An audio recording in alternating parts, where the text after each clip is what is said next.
नमस्कार। यूट्यूब के विश्व भारती चैनल में क्लास 9th के बच्चों का हार्दिक अभिनंदन है।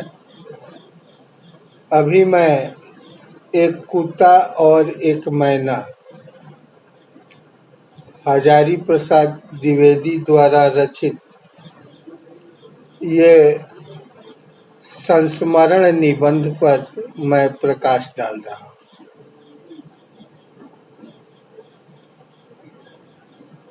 कहने का मतलब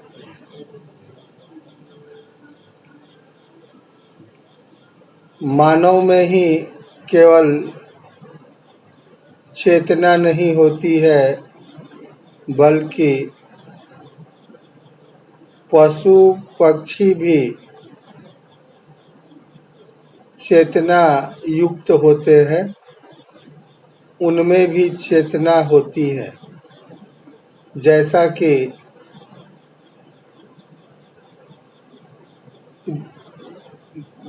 कि रविंद्रनाथ टैगोर, जो गुरुदेव नाम से चर्चित है, उसने दर्शाया है। एक कुत्ता और एक मैना पर लिखी हुई ये निबंध है।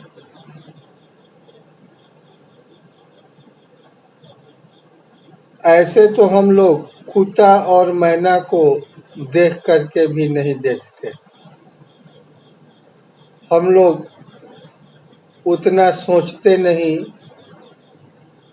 कि ये जानवर और एक पक्षी होकर क्या इनमें भी संवेदना है। इसको हम लोग देख करके भी नहीं देखते। अब मैं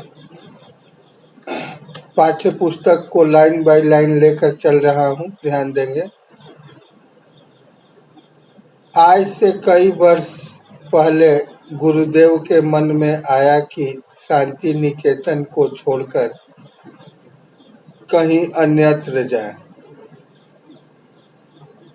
स्वास्थ्य बहुत अच्छा नहीं था, शायद इसलिए, या पता नहीं क्यों। तय पाया कि वे श्री निकेतन के पुराने 3 मंजिले मकान में कुछ दिन रहे। शायद मौज में आकर ही उन्होंने यह निर्णय किया हो। वे सबसे ऊपर के तल्ले में रहने लगे। उन दिनों ऊपर तक पहुंचने के लिए लोहे की चक्करदार सीढ़ियां थी और वृद्ध और क्षीण बपू रविंद्रनाथ के लिए उस पर चढ़ सकना असंभव था। फिर भी बड़ी कठिनाई से उन्हें वहां ले जाया जा सका। रविंद्रनाथ टैगोर द्वारा स्थापित शांति निकेतन एक शैक्षणिक संस्थान है। उस शांति निकेतन में वे अपना जीवन का बहुमूल्य समय वहीं बिताए हैं। जीवन के अंतिम समय में स्वास्थ्य गिर जाने के बाद उनको कुछ परेशानियां हुई। परेशानी इसलिए हुई कि बुढ़ापे में शरीर कमजोर हो गया था। लोगों के बीच रहने पर दिन भर बोलना पड़ता था और दिन भर बोलते बोलते वे उब जाते थे, क्योंकि शरीर कमजोर हो जाने पर बोलने की इच्छा नहीं करता। इसलिए अस्वस्थ होने के कारण उन्होंने निर्णय लिया कि शांति निकेतन को छोड़कर अपने पुराने निवास श्री निकेतन में रहें। वहाँ पर 3 मंजिले फ्लोर पर उनको रखा गया। मकान पुराने तकनीकी से बना हुआ था, अंदर सीढ़ियाँ नहीं थी, बाहर से लोहे की चक्करदार सीढ़ियाँ थी। किसी तरह से उनको ऊपर ले जाया गया।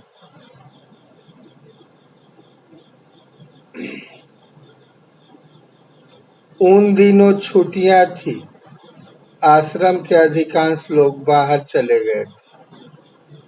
एक दिन हमने सपरिवार उनके दर्शन की ठानी। दर्शन को मैं जो यहाँ विशेष रूप से दर्शनीय बनाकर लिख रहा हूँ, उसका कारण यह है कि गुरुदेव के पास जब कभी मैं जाता था तो प्रायः वे यह कहकर मुस्कुरा देते थे कि दर्शनार्थी है क्या। शुरू शुरू में मैं उनसे ऐसी बांग्ला में बातें करता था जो वस्तुतः हिंदी मुहावरों का अनुवाद हुआ करती थी। किसी बाहर के अतिथि को जब मैं उनके पास ले जाता था तो कहा करता था, एक भद्र लोक आपनार दर्शनेर जन्य ऐसे छेन। यह बात जितनी हिंदी में प्रचलित है उतनी बांग्ला में नहीं। इसलिए गुरुदेव जरा मुस्करा देते। ध्यान देंगे। इस पैराग्राफ में गुरुदेव दर्शन शब्द पर विशेष प्रकाश डाले हैं। इससे पता चलता है कि गुरुदेव भी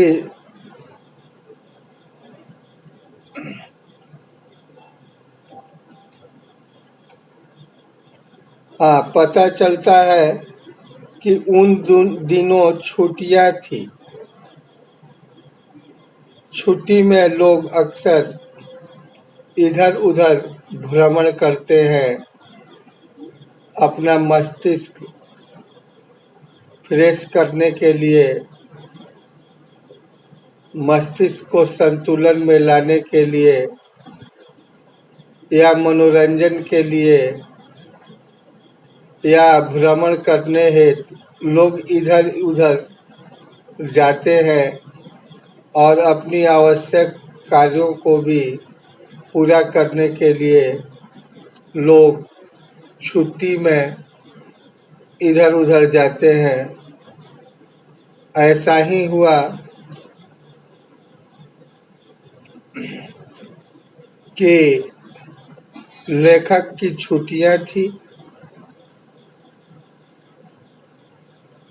आश्रम के अधिकांश लोग बाहर चले गए थे। एक दिन वे सपरिवार उसने दर्शन की ठानी। परिवारेण सह विद्यमान, परिवार के साथ, पूरे परिवार के साथ उन्होंने अपनी यात्रा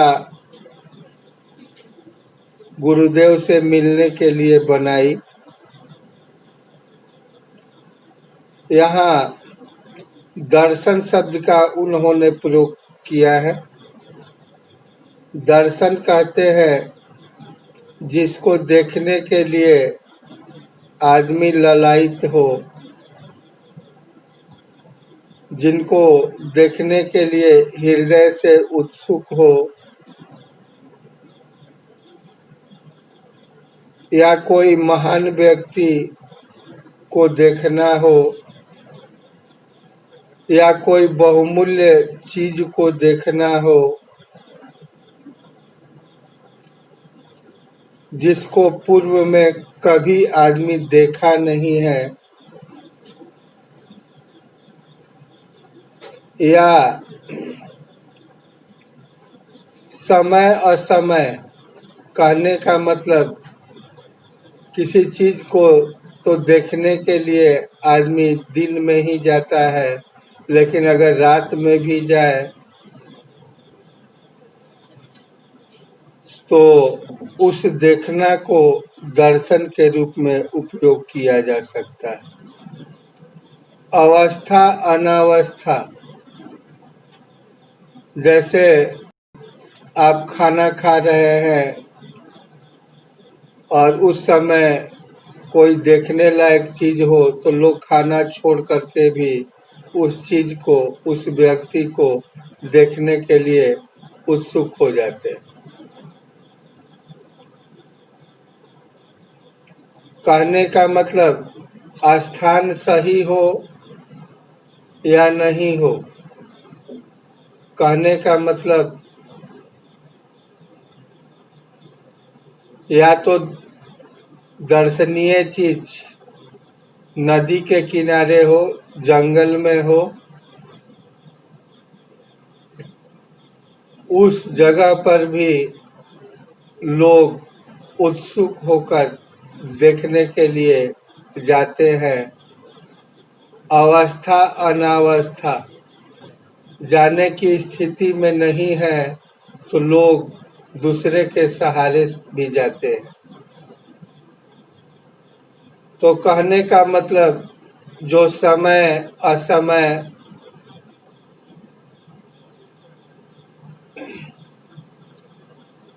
आस्था अनास्था,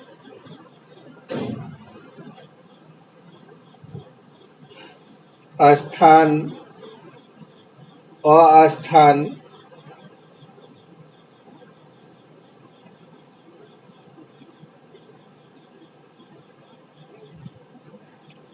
आदि का जो ख्याल न करके किसी चीज को देखने के लिए जाते हैं तो वह चीज दर्शन के अंतर्गत आता है।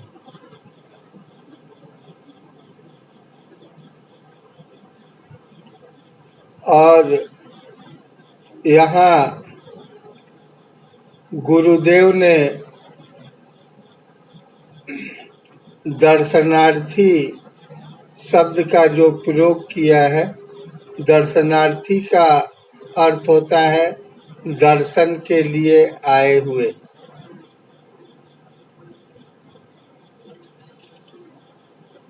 ऐसा बार बार वे कहते हैं, कहने का तात्पर्य है कि किसी बड़े आदमी के साथ क्लिष्ट भाषा का प्रयोग नहीं करना चाहिए। हो सकता है कि आप इसलिए करते हो क्योंकि आपकी भाषा को देखकर वे अधिक प्रसन्न हो। आप इसलिए भी करते होंगे कि मैं जानता हूँ वे जानते हैं कि नहीं।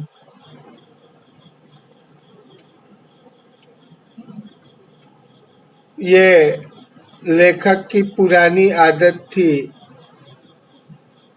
कि जब भी गुरुदेव से वे बातें करते थे तो बांग्ला शब्दों का प्रयोग अक्सर किया करते थे।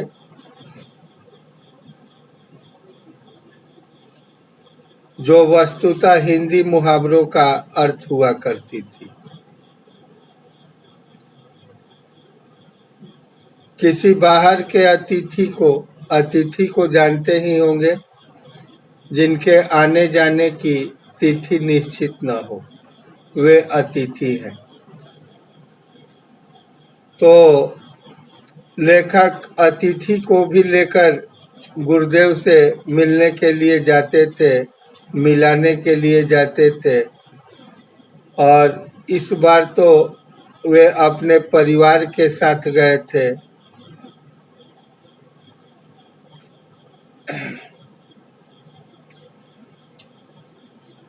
तो उन्होंने बांग्ला भाषा में बोला, एक भद्र लोक आपनार दर्शन जन्य ऐसे छेन।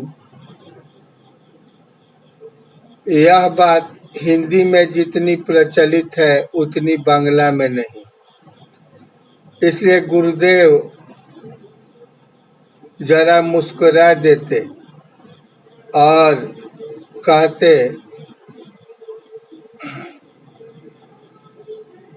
कि दर्शनार्थी लेकर आए हो क्या। बाद में मुझे मालूम हुआ कि मेरी यह भाषा बहुत अधिक पुस्तकीय है और गुरुदेव ने उस दर्शन शब्द को पकड़ लिया था। इसलिए जब कभी मैं असमय में पहुंच जाता था तो वे हंसकर पूछते थे, दर्शनार्थी लेकर आए हो क्या। एक तरह का कमेंट कहिए।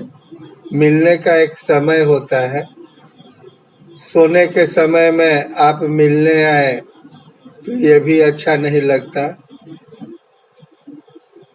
तो बड़े आदमी तो डांटते नहीं, लेकिन बातों को घुमा फिरा कर बातों से मारते हैं, जैसा कि गुरुदेव ने लेखक को मारा। यहाँ यह दुख के साथ कह देना चाहता हूँ कि अपने देश के दर्शनार्थियों में कितने ही इस प्रगल्भ होते हैं कि समय असमय, स्थान अस्थान, अवस्था अनावस्था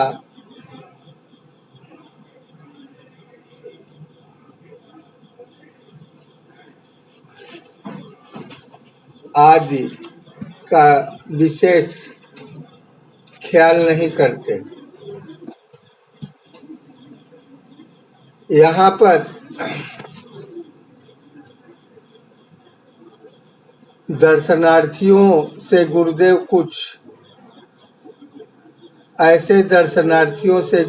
कुछ भीत से रहते थे।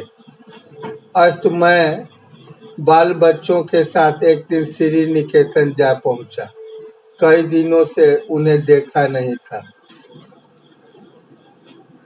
लेखक के गुरुदेव आत्मीय थे और कुछ दिन मिलना हो गया था, तो सोचे कि इस बार छुट्टी है ही, आराम से परिवार के साथ ही मिले।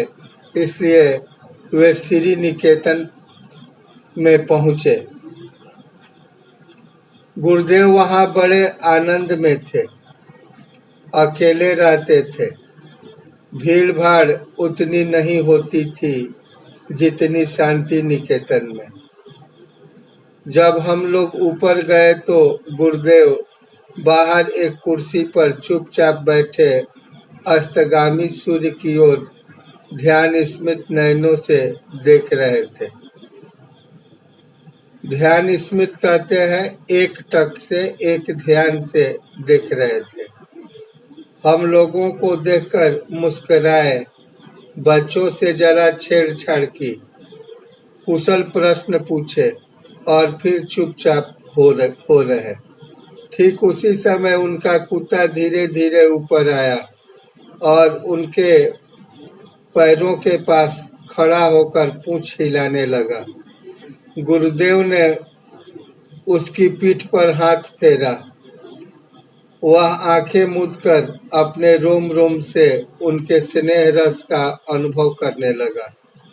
गुरुदेव ने हम लोगों की ओर देखकर कहा, देखा तुमने, यह आ गए। कैसे इन्हें मालूम हुआ कि मैं यहाँ हूँ?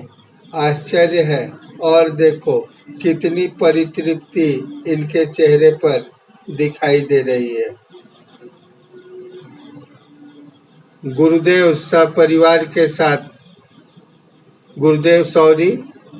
लेखक सपरिवार के साथ गुरुदेव से मिलने के लिए श्री निकेतन पहुँचे हैं। उस समय देखे कि गुरुदेव बड़े आनंद में हैं। बाहर कुर्सी पर बैठे हैं और सूर्यास्त का समय था। डूबते हुए सूर्य को एक ध्यान से देख रहे थे। तभी उनका कुत्ता भी धीरे धीरे सीढ़ियों से चढ़कर उनके पास आया और पूंछ हिलाने लगा। कुत्ता अपने मालिक का बड़ा ही आज्ञाकारी होता है। उसे अनुभव होता है कि कौन व्यक्ति किस रास्ते से कहाँ गया है। वह सूंघ करके उस रास्ते में जाता है और गंतव्य स्थल को पहुंच जाता है। किसी ने उसको बताया नहीं था कि आपके स्वामी, आपके मालिक शांति निकेतन को छोड़कर श्री निकेतन गए हैं, जबकि शांति निकेतन से श्री निकेतन 2 किलोमीटर दूर पड़ता था।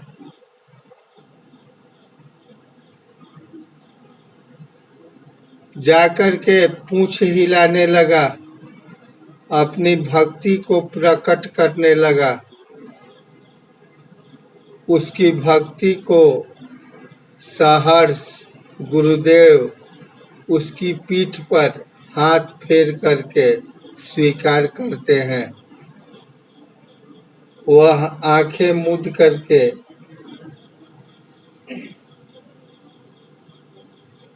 अपने रोम रोम से उनके स्नेह रस का अनुभव करने लगा। कौन?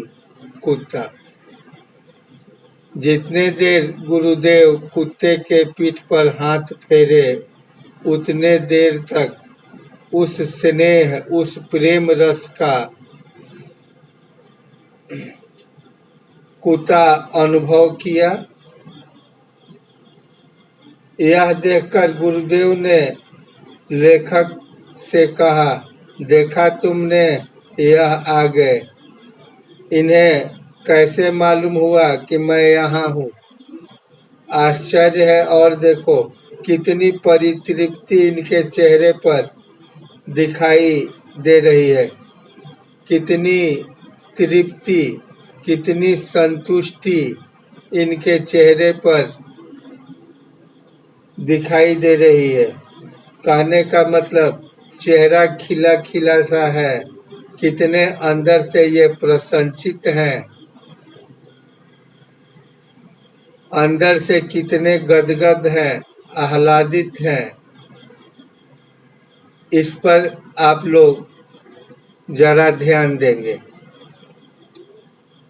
हम लोग उस कुत्ते के आनंद को देखने लगे। किसी ने उसे राह नहीं दिखाई थी, न उसे यह बताया था कि उसके स्नेहदाता यहाँ से 2 मील दूर है, और फिर भी वह पहुँच गया। इसी कुत्ते को लक्ष्य करके उन्होंने आरोग्य में इस भाव की एक कविता लिखी थी। प्रतिदिन प्रातःकाल यह भक्त कुत्ता स्तब्ध होकर आसन के पास तब तक बैठा रहता है जब तक अपने हाथों के स्पर्श से मैं इसका संग स्वीकार नहीं करता। इतनी सी स्वीकृति पाकर ही उसका अंग अंग में आनंद का प्रवाह वह उठता है। इस वाक्यहीन प्राणी लोक में सिर्फ यही एक जीव अच्छा बुरा सबको भेद कर संपूर्ण मनुष्य को देख सकता है, उस आनंद को देख सका है जिसे प्राण दिया जा सकता है, जिसके अहेतुक प्रेम ढाल दिया जा सकता है, जिसकी चेतना असीम चैतन्य लोक में यह राह दिखा सकती है। जब मैं इस मुख हृदय का प्राणपण आत्मनिवेदन देखता हूँ जिसमें वह अपनी दीनता बताता है, तब मैं यह सोच ही नहीं पाता कि उसने अपने सहज बोध से मानव स्वरूप में कौन सा मूल्य आविष्कार किया है। इसकी भाषाहीन दृष्टि की करुण व्याकुलता जो कुछ समझती है उसे समझा नहीं पाती और मुझे इस सृष्टि में मनुष्य का सच्चा परिचय समझा देती है। इस प्रकार कवि की मर्म भेदी दृष्टि ने इस भाषाहीन प्राणी की करुण दृष्टि के भीतर उस विशाल मानव सत्य को देखा है जो मनुष्य के अंदर भी नहीं देख पाता। ध्यान देंगे, कुछ मीनिंग है इसमें। अहेतुक प्रेम मतलब होता है निस्वार्थ प्रेम। निस्वार्थ मतलब क्या? एक स्वार्थ बस आजकल के लोग प्रेम करते हैं। ऐसे लोगों को सेल्फिश कहा जाता है। वे सेल्फिश नहीं थे। कौन सेल्फिश नहीं था? वह कुत्ता। अहेतुक प्रेम था उसमें, निस्वार्थ प्रेम। आत्मनिवेदन मतलब होता है आत्मिक समर्पण। आरोग्य मतलब होता है रोग का अभाव। परितृप्ति मतलब होता है पूरी तरह संतुष्ट होना।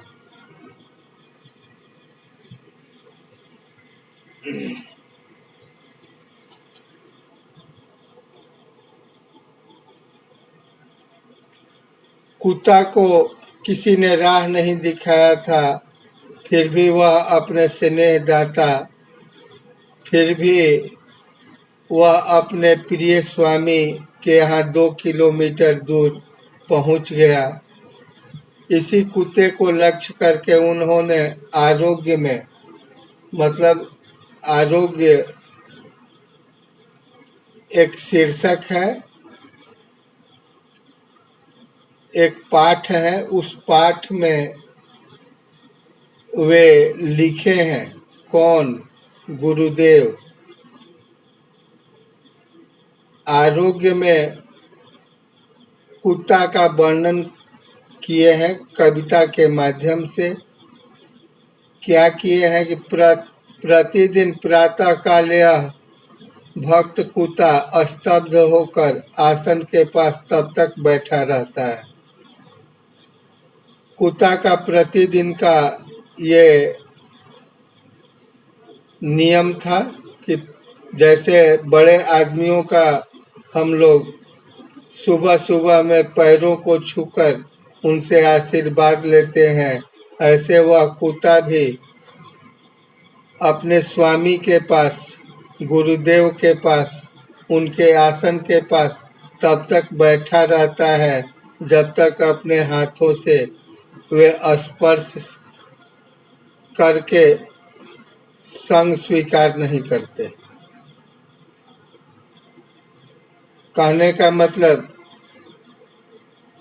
इतनी सी स्वीकृति पाकर ही उसका अंग अंग में आनंद का प्रवाह वह उठता है। कहने का मतलब जब मालिक उसके पीठ पर हाथ फेर देते हैं तो लगता है कि संग स्वीकार कर लिए, रिसीव कर लिए मुझे। इस वाक्यहीन प्राणी लोक में, वाक्यहीन मतलब मौन प्राणी लोक होता है जिसमें हम पशुओं को रखते हैं। ये वाक्यहीन प्राणी लोक में कुत्ता भी आता है। कहने का मतलब ऐसे प्राणी जिनकी भाषा मनुष्य समझ नहीं पाता है, ऐसे प्राणियों को, जैसे पशु पक्षियों की भाषा हम समझ नहीं पाते हैं, तो हमारे लिए पशु पक्षी क्या है? वाक्यहीन प्राणी है। और इस वाक्यहीन प्राणी में सिर्फ यही एक जीव है जो अच्छा बुरा सबको भेद कर संपूर्ण मनुष्य को देख सकता है। कुत्ता यह समझ जाता है कि कौन सा व्यक्ति अच्छा है और कौन सा व्यक्ति बुरा है। कुत्ते अगर सोए हुए हों, आप चाहते हैं कि पत्थर से इसको मारूं, तो कुत्ता अचानक उठकर भाग जाता है। वह जानता है कि यह मुझे मार सकते हैं। वहीं उस कुत्ता जिस घर में रहता है, उस घर के सदस्य सोए हुए अवस्था में आते हैं, उसके शरीर पर पैर भी रखते हैं, उसे छेड़छाड़ करते हैं, तो वह कुत्ता अपनी आंखें नहीं खोलता। वह समझता है ये मुझे प्यार दुलार कर रहे हैं, इससे मुझे कोई क्षति नहीं पहुंचने वाली है। वह समझ जाता है। कहने का मतलब मनुष्य अच्छे बुरे मनुष्य को जल्दी समझ नहीं सकते हैं, लेकिन कुत्ता मनुष्य को समझ जाता है कि अमुक प्राणी कैसा है, अच्छा है या खराब है। उस आनंद को देख सकता है जिसे प्राण दिया जा सके, या अहैतुक प्रेम। अहैतुक प्रेम का मैं अर्थ बताया, निस्वार्थ प्रेम, जिसमें निस्वार्थ प्रेम ढाल दिया जा सकता है, जिसकी चेतना असीम चैतन्य लोक में राह दिखा सकती है। कहने का मतलब निस्वार्थ रूप से यदि आप किसी से प्रेम कीजिएगा तो वह आपका प्रेम छिपने वाला नहीं होता है। सचमुच आप प्रेम कीजिएगा तो प्रेम छिपने वाला चीज नहीं है, क्योंकि कहा गया है खैर खून खांसी खुशी बैर प्रीत मदपान। ये सब चीजें छिपने वाली नहीं होती है, छिपने वाली नहीं होती है। उसमें ही एक प्रेम भी है।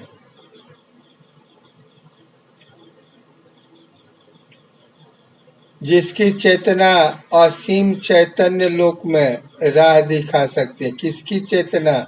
उस कुत्ते की चेतना, सोचने समझने की शक्ति असीम चैतन्य लोक में, मानवीय जगत में यह राह दिखा सकती है।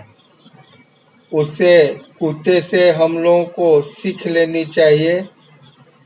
जब मैं इस मुख हृदय का प्राणपण आत्मनिवेदन देखता हूँ, आत्मनिवेदन मतलब आत्मिक समर्पण, अपने शरीर को पूर्ण रूप से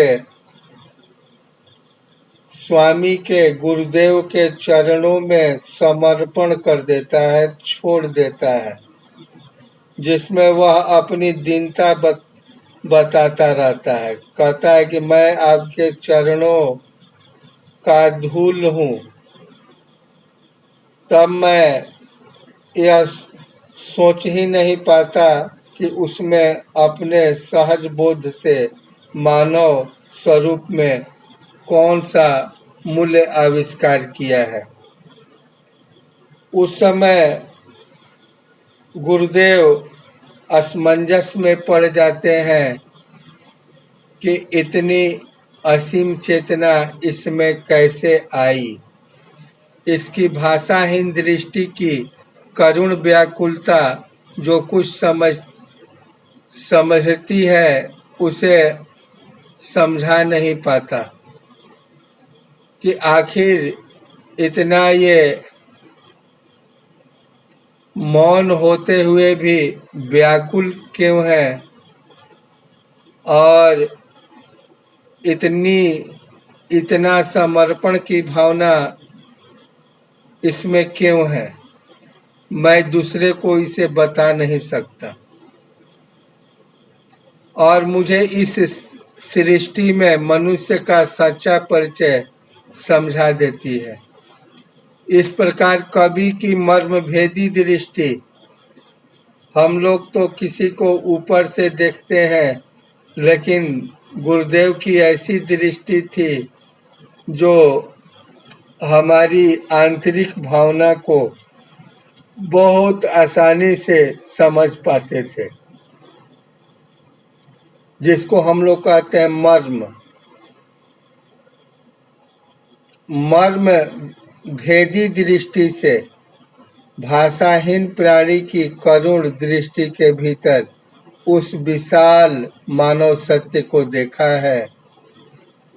कहते हैं कि इस पशु के अंदर एक बहुत सा बड़ा सत्य छिपा हुआ है जो मनुष्य के अंदर भी नहीं देख पाता, जो बिरले ही किसी मनुष्यों में मिलता है, अर्थात ये दुर्लभ है। मैं जब यह कविता पढ़ता हूँ तब मेरे सामने श्री निकेतन के तीतल्ले पर की वह घटना प्रत्यक्ष सी हो जाती है। वह आंख मूंदकर अपरिसीम आनंद, वह मुख हृदय का प्राणपण आत्मनिवेदन मूर्तिमान हो जाता है।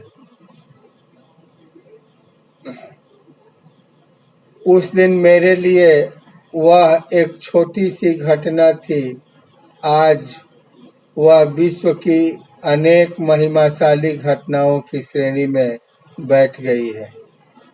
एक आश्चर्य की बात और इस प्रसंग में उल्लेख की जा सकती है।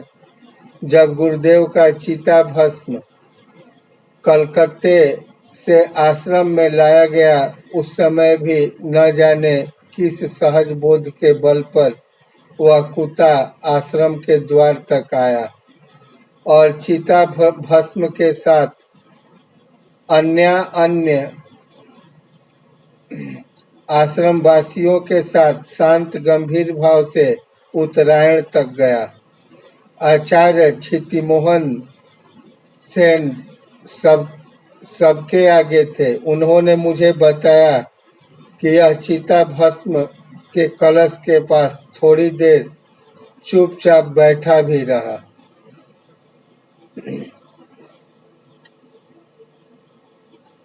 लेखक जब भी गुरुदेव की कविता पढ़ते हैं तो अनायास श्री निकेतन के तीतल्ले पर की घटना उन्हें याद आ जाती है। चाहे गुरुदेव की कोई भी कविता पढ़ें, उस समय एक बार उनके मानस पटल पर श्री निकेतन की घटना याद आ जाती है। वह आंख मूंदकर अपरिसीम आनंद, वह मुख हृदय का प्राणपण, प्राणपण कहते हैं जान की बाजी, आत्मनिवेदन,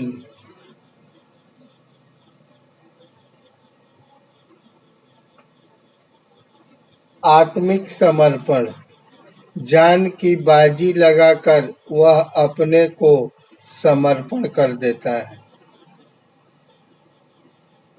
हो सकता है कि तितले पर चढ़ रहा हो, कोई उसे मार दे, गिरा दे, वह मर जाए, लेकिन जब वह शांति निकेतन को छोड़कर श्री निकेतन तक पहुंचा तो वे रास्ते के सारे रिस्क को, सारे जोखिम को उठाते हुए वह गुरुदेव के पास चला आया। उसको शांति निकेतन के बाद श्री निकेतन ही दिखाई देता था। जैसे अर्जुन को चिड़िया के आँख में बाण मारना था तो उन्हें चिड़िया का पूरा शरीर दिखाई नहीं देता था, केवल लक्ष्य ही दिखाई देता था, केवल चिड़िया की आँख ही दिखाई देती थी।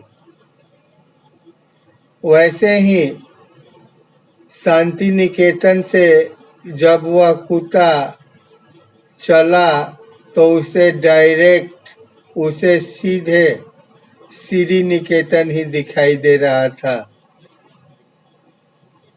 बाकी कुछ नहीं। कितना वे अपने प्राण को जोखिम में डालकर तितले पर गया है।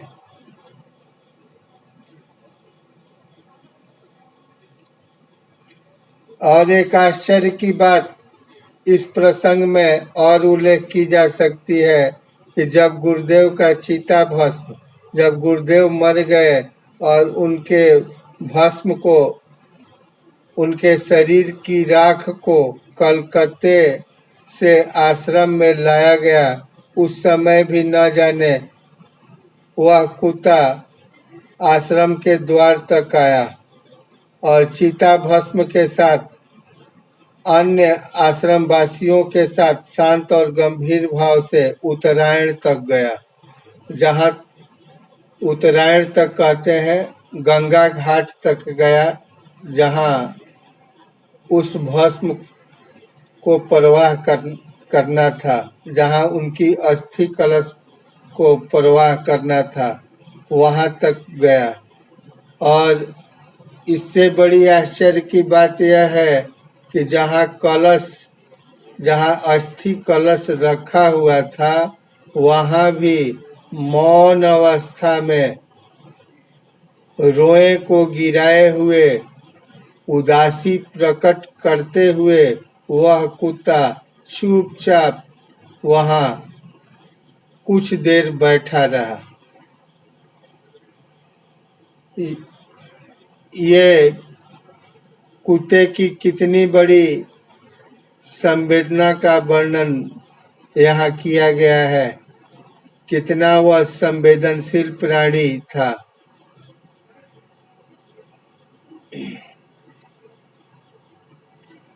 कुछ और पहले की घटना याद आ रही है।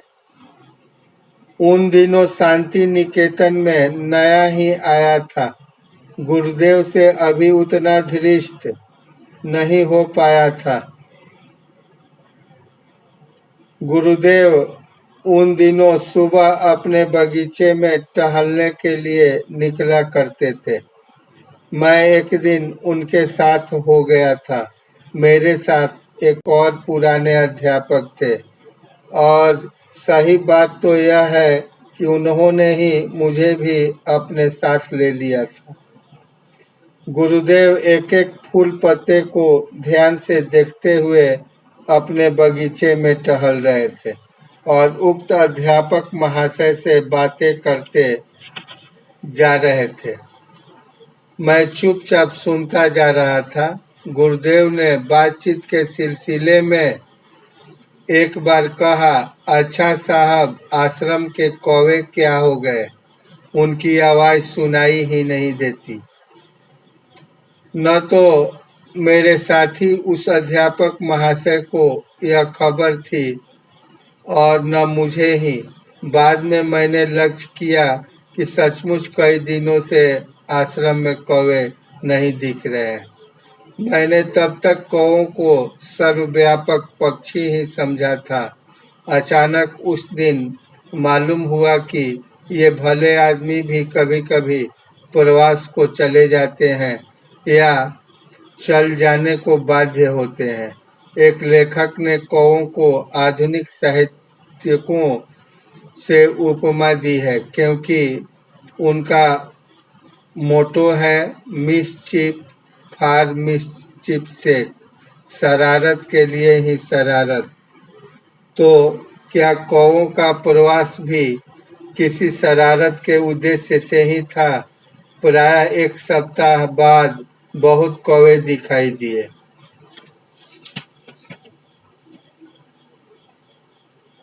कुछ दिन पहले की घटना को लेखक याद करता है, जब वह शांति निकेतन में नया नया आया था। कुछ दिन पहले की घटना को लेखक याद करता है, जब वह शांति निकेतन में नया नया आया था। गुरुदेव से अभी उतना धृष्ट नहीं हो पाया था। गुरुदेव के पास या गुरुदेव से वह बात करने में अभी कुछ शर्मा रहा था, लजा रहा था। इसलिए कहता है लेखक कि मैं उतना धृष्ट नहीं हो पाया था।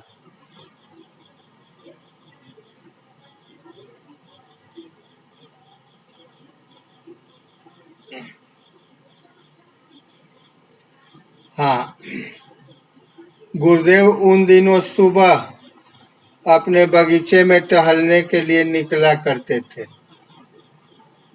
सुबह में टहलना स्वास्थ्य के लिए लाभदायक है और गुरुदेव का ये दिनचर्या में था कि प्रतिदिन अर्ली इन द मॉर्निंग वे एक दो आदमी के साथ निकल जाया करते थे। वे आदमी को लेते नहीं थे, लोग उनके साथ हो जाते थे। जिनकी इच्छा होती कि मैं गुरुदेव के साथ टहलूं, टहलने के क्रम में कुछ सीख लूं, तो वे लोग उनके साथ हो जाते थे। और जो साथ होते थे उन्हें वे संगी बना लेते थे, क्योंकि गुरुदेव या कोई भी बड़ा आदमी हर जगह अपने बड़प्पन को शो नहीं करता। वह बहुत साधारण दिखता है। टहलने के क्रम में उनके साथ एक अध्यापक थे। अध्यापक ने लेखक को भी ले लिया था। अध्यापक गुरुदेव बगीचे में पेड़ पत्तों, फूलों आदि को निहारते हुए आगे बढ़ रहे थे और बातें करते जा रहे थे। अचानक उन्होंने कहा, अच्छा साहब,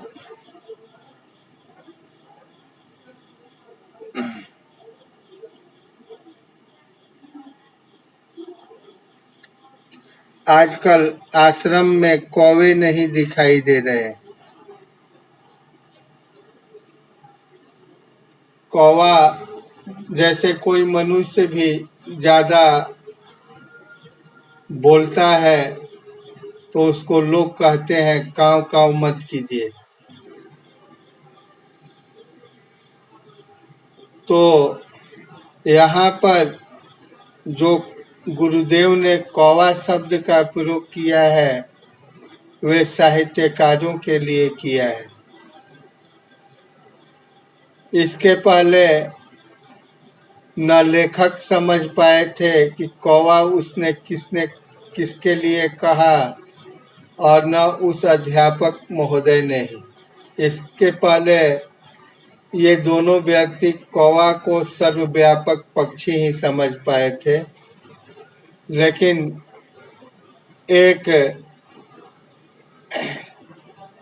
कहानीकार ने कौवे की उपमा आधुनिक साहित्यकारों से दी है, जैसा कि इस पाठ में उल्लेख है।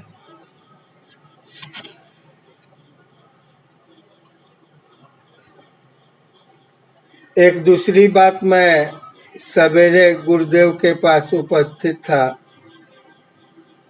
एक दूसरी बार मैं सवेरे गुरुदेव के पास उपस्थित था। उस समय एक लंगड़ी मैना फुदक रही थी।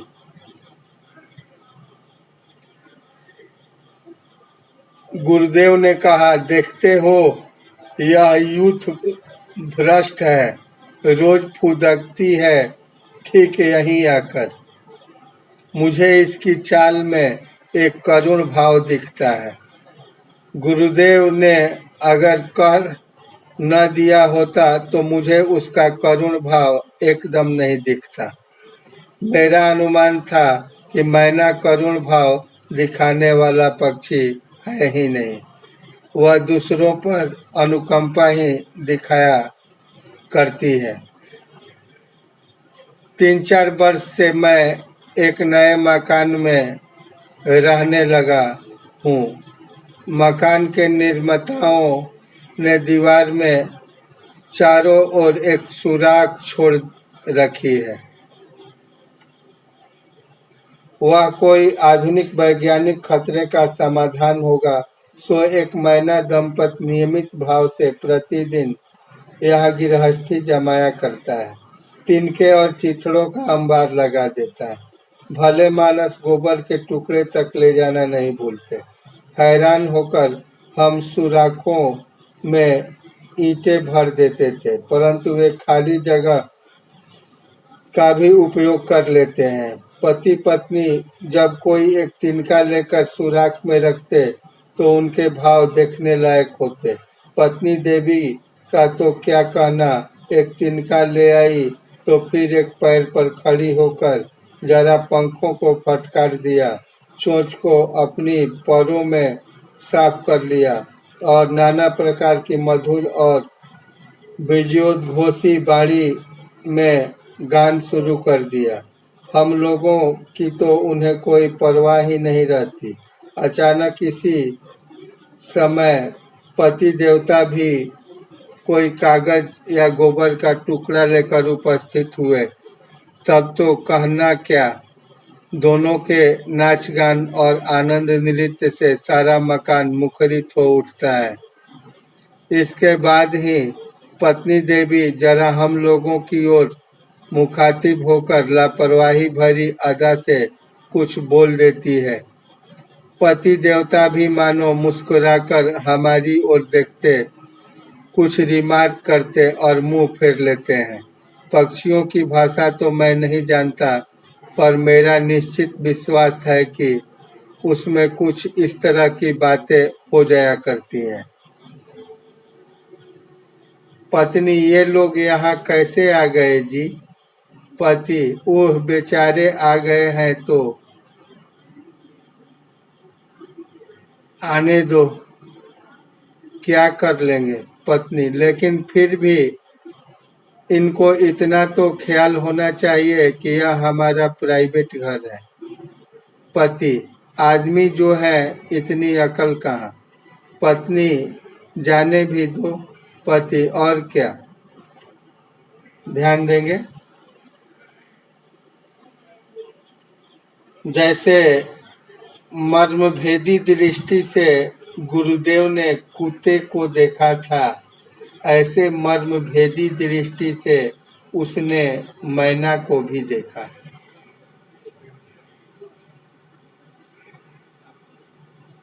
ध्यान देंगे। लंगड़ी मैना फुदक रही थी।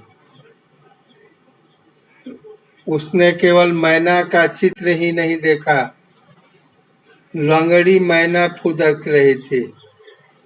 गुरुदेव ने कहा, देखते हो यह यूथ भ्रष्ट है।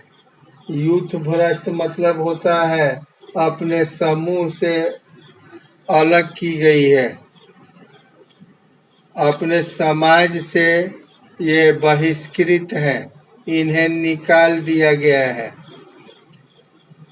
रोज फुदकती है, ठीक यहीं आकर गुरुदेव जहाँ बैठते हैं उनके सामने ही आकर फुदकती है।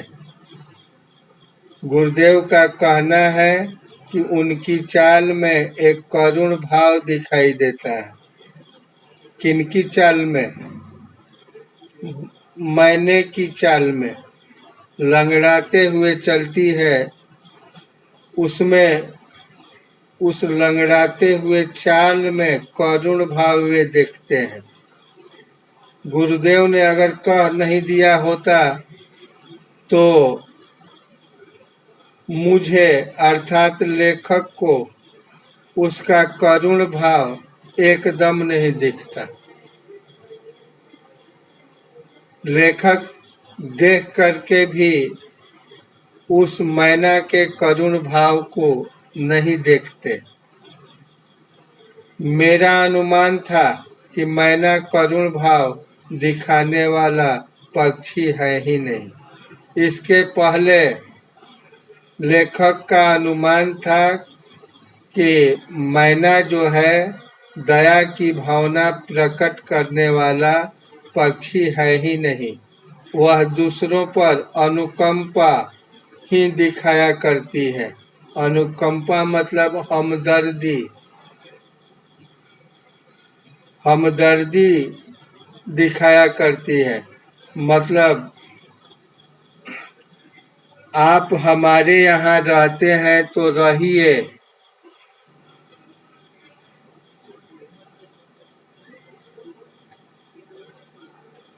तीन चार वर्ष से मैं एक नए मकान में रहने लगा हूँ। कौन? लेखक। लेखक ने एक नए मकान का निर्माण कराया, उसमें 3-4 वर्षों से वे रह रहे थे। नए मकान बनते हैं तो जगह जगह पर सुराखें बनाने की सुविधा के लिए छोड़ दिया जाता है। उन सुराखों में ये प्रतिदिन मैना दंपति अपना गृहस्थी जमाया करते थे। गोबर, चिथड़ों, खर पतवारों का अंबार लगा देते थे। यहाँ तक कि गोबर के टुकड़े भी ये ले जाना नहीं भूलते। और उल्टे लेखक पर, लेखक के परिवार पर ये कमेंट करते। कौन? मैना दंपति, कि ये लोग को सोचना नहीं चाहिए, मनुष्य होते हुए भी ये लोग का जो स्तर है बिल्कुल निचले दर्जे का स्तर है, क्योंकि इन लोगों को हम लोगों के प्राइवेट मकान में नहीं आना चाहिए। उल्टे चोर कोतवाल को डांटे। मकान लेखक का है और वो मैना दंपति बोल रहे हैं कि ये मकान मेरा है। लेखक को बोलना चाहिए कि मैना दंपति को यहाँ नहीं आना चाहिए, तो मैना दंपति ही, नर्मदा की जोड़ी को दंपति बोलते हैं, तो उल्टे मैना दंपति ही बोलते हैं कि ये लोग हमारे मकान में क्यों आ गए। लगता है कि मकान बनाने का पूरा खर्च मैना दंपति ही दिए हो।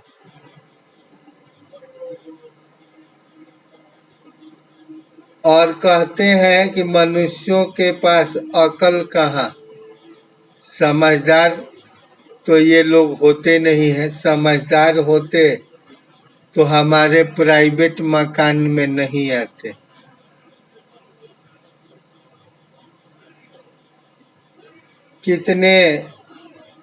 कितनी बढ़ करके बोलते हैं मैना दंपति, और अनुकंपा जताते हैं। अनुकंपा मतलब हमदर्दी, मतलब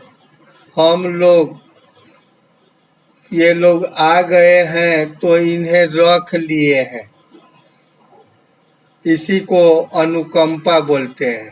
जैसे कोई व्यक्ति सर्विस पीरियड में ही मर जाता है तो सरकार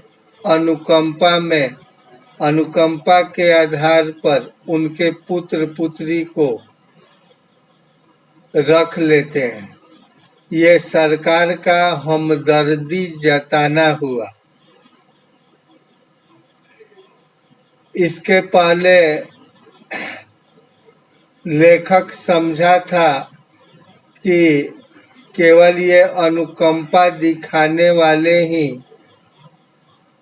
पक्षी मैना दंपति होते हैं, लेकिन जब गुरुदेव ने करुण भाव देखा अपनी मर्म भेदी दृष्टि से, तो हतप्रभ रह गए। कौन? लेखक।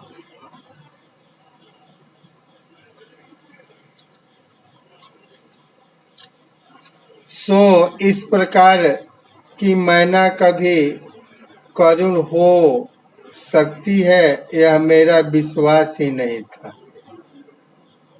करुण मतलब दया प्रकट करने वाली हो सकती है, यह मेरा विश्वास नहीं था। गुरुदेव की बात पर मैंने ध्यान से देखा तो मालूम हुआ कि सचमुच ही उसके मुख पर एक करुण भाव है। देखिए, करुण और अनुकंपा एक ही सिक्के के दो पहलू हैं। दोनों का अर्थ एक तरह से दया होता है, लेकिन किसका प्रयोग कहाँ करना चाहिए, इस अंतर को समझना है। अंतर यही है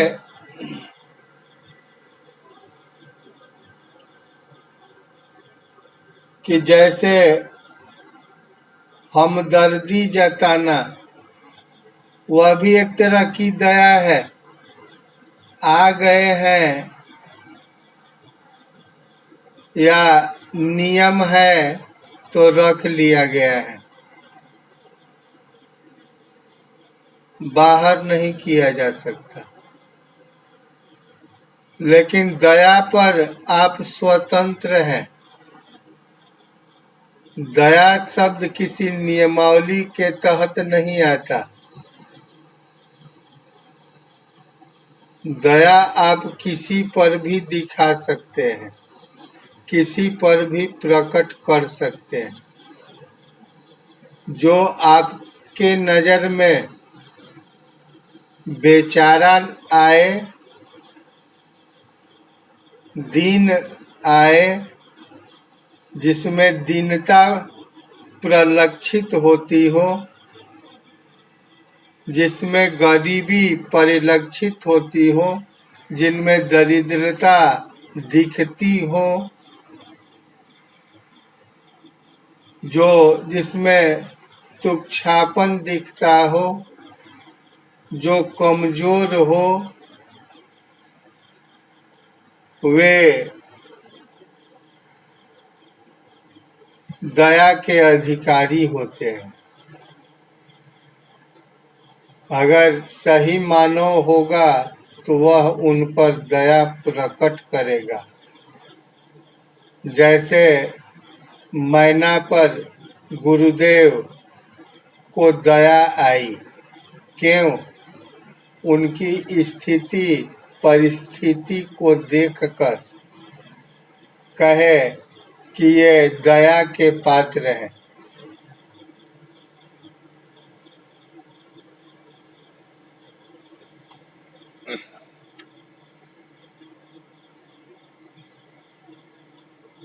सो इस प्रकार की मैना का भी करुण भाव हो सकती है, यह मेरा विश्वास नहीं था। गुरुदेव की इस बात पर मैंने ध्यान से देखा तो मालूम हुआ कि सचमुच ही उसमें उसके मुख पर एक करुण भाव है। शायद यह विधुरपति था। विधुरपति कहा जाता है जिसकी पत्नी मर गई हो उसको विधुर कहते हैं। पति कैसा था? विधुर था। उसकी पत्नी मर गई थी, जो पिछली स्वयंवर सभा के युद्ध में आहत और परास्त हो गया था। स्वयंवर सभा लगा होगा जिसमें पत्नी इच्छा से वर का, दुल्हे का वरण करती है, चुनती है। तो स्वयंवर सभा लगा होगा, अचानक उसमें युद्ध हुआ कि ये पत्नी हमारी होगी या हम इस पत्नी को ले जाएंगे। इसमें ये जो मैना, नर मैना है, वो परास्त हो गया था। या विधवा पत्नी है, कहे कि ये भी हो सकता है कि ये पत्नी भी विधवा हो, जो पिछले बिलाड़ के आक्रमण के समय पति को खोकर युद्ध में ईषद चोट खाकर एकांत विहार कर रही है। बिलाड़ आक्रमण किया, पति चपेट में बिलाड़ के आ गया और बिलाड़ पंजे से मारा भी तो मैना निकल गई, बच गई, जो आज लंगड़ा रही है। कितनी मर्मभेदी दृष्टि है गुरुदेव की, जो लंगड़ाती हुई मैना को समझ गए कि ये कोई दुखांत घटना के बाद ही लंगड़ा रही है। हाय, क्यों इसकी ऐसी दशा है? सोचने लगे, बेचारी क्यों इसकी दशा ऐसी हुई है, ये बेचारी बनी हुई है। शायद इसी मैना को लक्ष्य करके गुरुदेव ने बाद में एक कविता लिखी थी, जिसके कुछ अंश का सार इस प्रकार है। उस मैना को क्या हो गया है, यही सोचता हूँ। क्यों वह दल से अलग होकर अकेली रहती है। जब देखते हैं कि और मैना झुंड के झुंड दिखाई देते हैं, लेकिन ये अकेले क्यों है? लगता है इसे दल से निकाल दिया गया है। पहले दिन देखा था सेमर के पेड़ के नीचे बगीचे में, जान पड़ा जैसे एक पैर से लंगड़ा रही हो। इसके बाद उसे रोज सवेरे देखता हूँ, संगीहीन होकर कीड़ों का शिकार करती फिरती है। फिर एक एक संगीहीन होकर के मतलब क्या? अकेले होकर के वह अपना आहार खोजते फिरती है। चढ़ जाती है बरामदे में, नाच नाच कर चहलकदमी किया करती है। मुझसे जरा भी नहीं डरती। किनसे नहीं डरती? लेखक से। क्यों है ऐसी दशा इसकी? समाज के किस दंड पर उसे निर्वासन मिला है? दल के किस अविचार पर उसे मान किया गया है? कुछ ही दूरी पर और मैनाएं बकबक कर रही है, घास पर उछल कूद रही है, उड़ती फिरती है शिरीष की शाखाओं पर। इस बेचारी को ऐसा कुछ भी शौक नहीं है। इसके जीवन में कहाँ गांठ पड़ी है, यह सोच रहा हूँ। सवेरे की धूप में मानो सहज मन से आहार चूंघती हुई झड़े हुए पत्तों पर कूदती फिरती है। हर जगह एक अकेलापन महसूस करती है। अकेले रहती है, अपना दिन गुजारती है। किसी के ऊपर यह कुछ अभियोग है, अभियोग मतलब आरोप होता है, यह बात बिल्कुल नहीं जान पड़ती। इसकी चाल में वैराग्य का गौर भी नहीं है। दो आंख भी जलती आंखें भी तो नहीं दिखती। आज मैं इस कविता को पढ़ता हूँ तो उस मैना की करुण मूर्ति अत्यंत साफ होकर सामने आ जाती है। कैसे मैंने उसे देखकर भी नहीं देखा, और किस प्रकार कवि की आंखों में उस बिचारी के मर्म स्थल तक पहुँच गई। सोचता हूँ तो हैरान रहता हूँ। एक दिन वह मैना उड़ गई। सायंकाल मैना एकांत रहते रहते एक दिन उड़ गई। कहने का मतलब जीवन का अंत होना तो निश्चित है। वह मैना लगता है उड़ गई या स्वर्ग सिधार हो गई। सायंकाल कवि ने उसे नहीं देखा, जब वह अकेले जाया करती थी उस डाल के कोने में। जब झिंगुर अंधकार में झनकारता रहता है, तब हवा में बांस के पत्तों तब हवा में बांस के पत्ते झरझराते रहते हैं। पेड़ों की फांक से पुकार करता है, पेड़ों की फांक से पुकार करता है नींद तोड़ने वाला संध्या तारा। कितना करुण है उसका गायब हो जाना। कहने का मतलब जिनके बीच, जिन प्राकृतिक पदार्थों के बीच वह मैना रहा करती थी, वह भी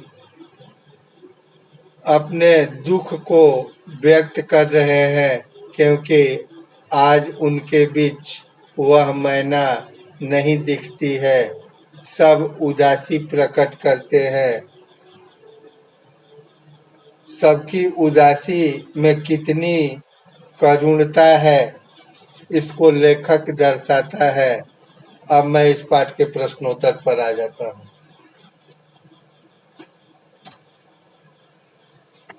इस पाठ का पहला प्रश्न है, गुरुदेव ने शांति निकेतन को छोड़ कहीं और रहने का मन क्यों बनाया? गुरुदेव अस्वस्थ थे, उन्हें एकांत और आराम की आवश्यकता थी। शांति निकेतन में दिन भर आने जाने वालों का तांता लगा रहता था, इसलिए उन्होंने तय किया कि वे श्री निकेतन के अपने पुराने तिमंजिले मकान में निवास करेंगे। दूसरा प्रश्न है, मूक प्राणी मनुष्य से कम संवेदनशील नहीं होते। पाठ के आधार पर स्पष्ट करें। एक कुत्ता और एक मैना पाठ से स्पष्ट है कि मूक प्राणी भी कम संवेदनशील नहीं होते। इस दृष्टि से कुत्ते का व्यवहार दर्शनीय है। वह अपने स्वामी के प्रति पूरी भक्ति से समर्पित है। जब गुरुदेव उसे शांति निकेतन में छोड़कर श्री निकेतन में चले आते हैं तो कुत्ता ढूंढते ढूंढते वहां जा पहुंचता है। वह गुरुदेव का स्पर्श पाते ही आनंद से उमंगित हो उठता है। गुरुदेव की मृत्यु पर उसकी संवेदनशीलता देखने योग्य थी। वह अन्य शोक पीड़ित समाज के साथ साथ चलता रहा तथा उनकी चिता भस्म के कलश के पास उदास होकर बैठा रहा, मानो वह भी मनुष्य की उदासी में सम्मिलित था। इससे पता चलता है कि ये मुक्त प्राणी भी मानव की तरह संवेदनशील होते हैं। तीसरा प्रश्न, गुरुदेव द्वारा मैना को लक्ष्य करके लिखी गई कविता के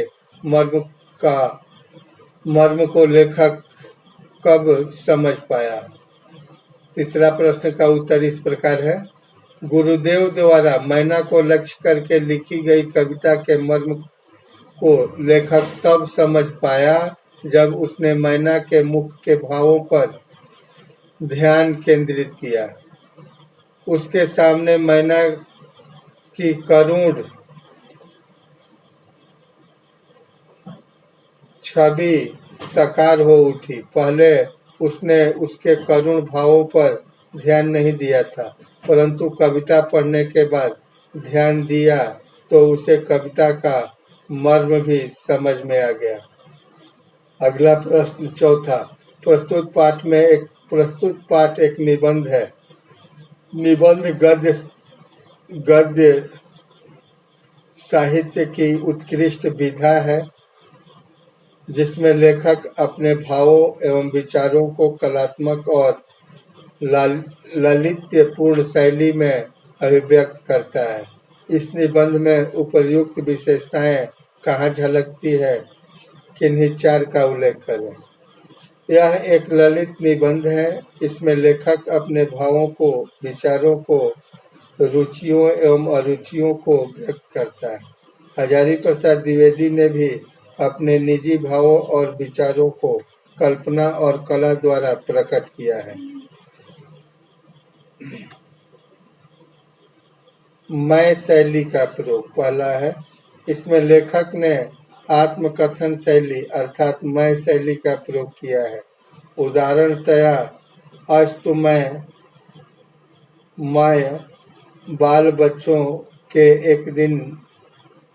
बाल बच्चों के साथ एक दिन श्री निकेतन जा पहुंचा। कई दिनों से उन्हें देखा नहीं था। कल्पनाशीलता, इस निबंध में लेखक ने विभिन्न कल्पनाओं का सहारा लिया है। उदाहरणतया मैना दंपति का संवाद अत्यंत रोचक बन पड़ा है। मैना को एकांत में अकेले विहार करते देख उन्हें विधुर पति या विधवा पत्नी के रूप में देखना मनोरंजक कल्पनाएं हैं।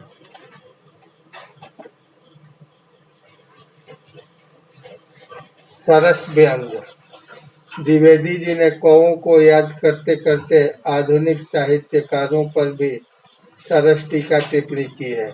यह टिप्पणी मनोरंजक बन पड़ी है। मानवीकरण शैली, पूरे निबंध में सरलता और रोचकता है। निबंधकार ने मैना और कुत्ते को भी सजीव मानव के समान प्रस्तुत किया है। पांचवा प्रश्न, आशय स्पष्ट करें। इस प्रकार कवि की मर्मभेदी दृष्टि ने इस भाषाहीन प्राणी की करुण दृष्टि के भीतर उस विशाल मानव सत्य को देखा है जो मनुष्य के अंदर भी नहीं देख पाता। उत्तर, रविन्द्रनाथ ठाकुर कवि थे। उन्होंने मर्मभेदी दृष्टि प्राप्त की थी। इसी के बल पर वे कुत्ते जैसे भाषाहीन प्राणी के भीतर छिपे पूर्ण समर्पण को देख पाए। उन्होंने देखा कि कुत्ता उन पर विश्वास रखता है, उन्हें चेतन शक्ति मानकर पूरे प्राणपण से उन पर न्यौछावर हो सकता है। इस प्रकार रविन्द्रनाथ कुत्ते के भीतर उस मानवीय अनुभूति को देख लिया जो कि प्राय एक मनुष्य के भीतर भी नहीं देख पाता। अब इस पाठ का सारांश देखें। एक कुत्ता और मैना संस्मरण निबंध है क्योंकि इसमें लेखक आचार्य रविन्द्रनाथ टैगोर अपने और उनके कुत्ते मैना के बारे में बार बार स्मरण करते हैं। पुनः देखें, एक कुत्ता और मैना संस्मरण निबंध है क्योंकि इसमें लेखक आचार्य रविन्द्रनाथ टैगोर और उनके कुत्ते तथा मैना के बारे में बार बार स्मरण करते हैं। गुरुदेव लेखक में कुछ ऐसे संस्कार डालते हैं जिससे उनको ज्ञान होता है। सही ज्ञान के मार्गदर्शन की आवश्यकता होती है। गुरुदेव कुत्ता और मैना को प्रत्यक्ष करके उनके भावों को दर्शाते हैं। तब लेखक को कुत्ते और मैने में उस सत्य का दर्शन होता है जो पहले उन्हें कभी नहीं दिखता था। एक बार स्वास्थ्य ठीक न होने के कारण गुरुदेव रविंद्रनाथ ने सोचा कि शांति निकेतन को छोड़कर श्री निकेतन के अपने पुराने 3 मंजिले मकान में कुछ दिन रहें। एक दिन वहां लेखक पहुंचे और उन लेखक के कुछ देर बाद उनका कुत्ता भी पहुंचा। कुत्ते में उन्होंने सत्य का दर्शन होता है जो पहले उन्हें कभी नहीं दिखता था।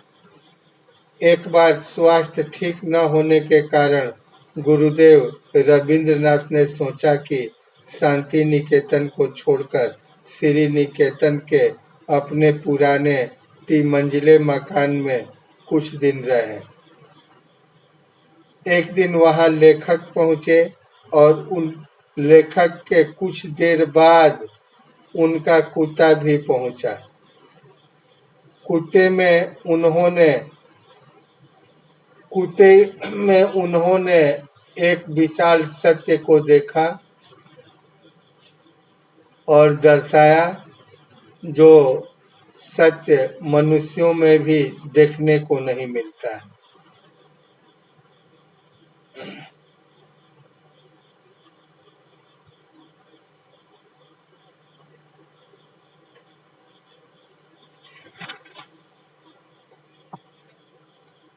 इस मुख प्राणी में मनुष्य की मनुष्यता को पहचानने की शक्ति है।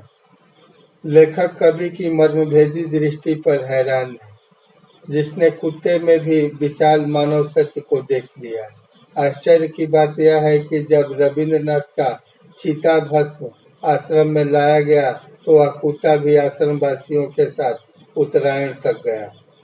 वह चिता भस्म के पास थोड़ी देर चुपचाप बैठा रहा।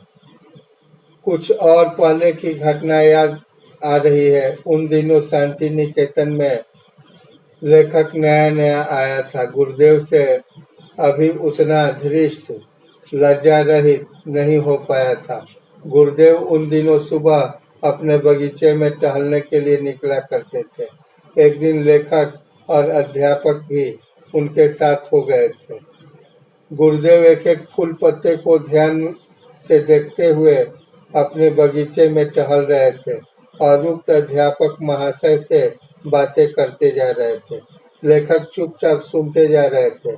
गुरुदेव ने बातचीत के सिलसिले में एक बार कहा, अच्छा साहब, आश्रम के कौवे क्या हो गए? उनकी आवाज सुनाई नहीं देती। न तो मेरे साथी उस अध्यापक महाशय को यह खबर थी और न मेरे को, मतलब लेखक को। बाद में लेखक ने लक्ष्य किया कि सचमुच कई दिनों से आश्रम में कौवे नहीं दिख रहे। लेखक तब तक कौवों को सर्वव्यापक पक्षी ही समझ रखा था। अचानक उस दिन मालूम हुआ कि ये भले आदमी भी कभी कभी प्रवास को चले जाते हैं या चले जाने को बाध्य होते हैं। दूसरी बार लेखक सवेरे गुरुदेव के पास उपस्थित था। उस समय सामने एक लंगड़ी मैना फुदक रही थी। गुरुदेव ने कहा, देखते हो यह यूथ भ्रष्ट है, रोज फुदकती है ठीक यहीं आकर। मुझे इसकी चाल में एक करुण भाव दिखाई देता है। सचमुच यदि गुरु ने मैना में करुण भाव को नहीं देखता तो लेखक को भी दिखाई नहीं पड़ता।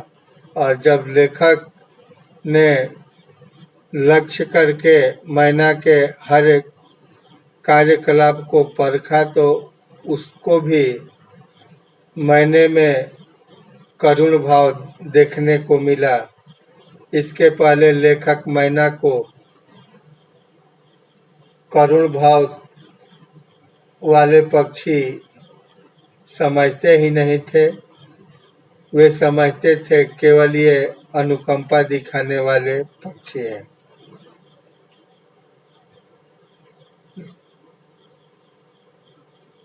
लेखक कहता है, उस मैना को क्या हो गया है, यही सोचता हूँ कि वह कीड़ों का शिकार करती फिरती है, चढ़ जाती है बरामदे में, नाच नाच कर चहलकदमी किया करती फिरती है, मुझसे जरा भी नहीं डरती। इस बेचारी को ऐसा कुछ भी शौक नहीं है। इसके जीवन में कहाँ गांठ पड़ी है, किसी के ऊपर इसका कुछ अभियोग है। इसकी चाल में वैराग्य का भी गर्व भी तो नहीं है।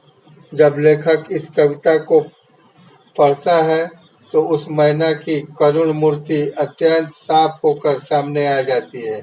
कैसे मैंने उसे देखकर भी नहीं देखा, और किस प्रकार कवि की आंखें उस बेचारी के मर्म स्थल तक पहुंच गई। सोचता हूँ तो हैरान हो जाता हूँ। एक दिन वह मैना उड़ गई। धन्यवाद।